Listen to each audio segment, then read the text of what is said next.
you do a ton of videos, and some of them might be considered controversial, some of them highly informational. I'm curious, and I'm sure a lot of people are, what made you start doing videos and what got you into doing the different types of videos that you do? Yeah, so originally I started posting on YouTube in college. I was a junior in college, 21 or 22 years old. And I was majoring in a couple different majors, computational math and economics. I didn't find them too appealing. I found them quite boring. And the closer it got to me having to find a normal 9 to 5 job, the more I started imagining what my life would look like and how meaningless and boring it was going to be. And so I started searching for alternative career paths, and I experimented with fitness modeling, and I realized that was not going to be lucrative enough, and it wasn't even that fun. No. And so then I stumbled across the likes of Jeff Side and other fitness influencers who were making fairly entertaining content and then building a business around that content. And so I would say Jeff Side and Ziz were my main inspirations. I saw that there was certainly a demand for a specific type of content where guys would show off their physiques to girls, and the audience found that very appealing. And so I used that content for my inspiration and then threw my own twist on it and then started posting content. I developed a strategy that I figured would go viral very quickly and would be able to cultivate a business for me before I graduated college. And then I could use that as my career and my way to make money. And so that's what I did. And it was fairly successful. And so my content has evolved over time, but that's certainly what started it. Yeah. Awesome, man. Well, it's highly entertaining. And, we're kind of in a society today of holy rollers that get bent out of shape over nothing and never look in the mirror at themselves, because they're so perfect.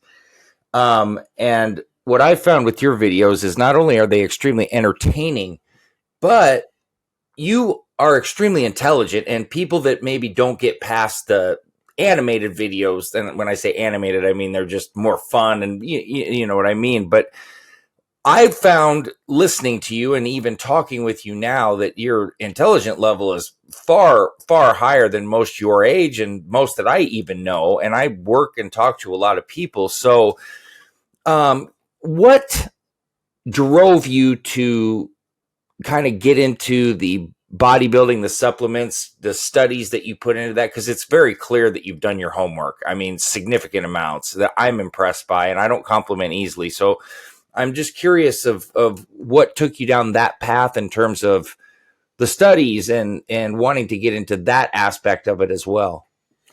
Yeah, for sure. First of all, I appreciate it, man. And so Yeah. for those who aren't familiar with my new type of content, or my original type of content was fairly superficial, taking my shirt off for women. And it is important to note that that was quite the act, right? In fact, that persona, that original YouTube persona, was actually the antithesis of my normal personality. I was a very shy, introverted nerd type character in real life. And so I developed this YouTube persona in order to facilitate a business. But also, it was a cool personal development challenge because I was extremely shy and introverted, and that character forced me to get out of my comfort zone. And Mm-hmm. so that content did get fairly old fairly quickly, and we can discuss precisely why that content actually started declining, which is interesting, but it always had an expiration date.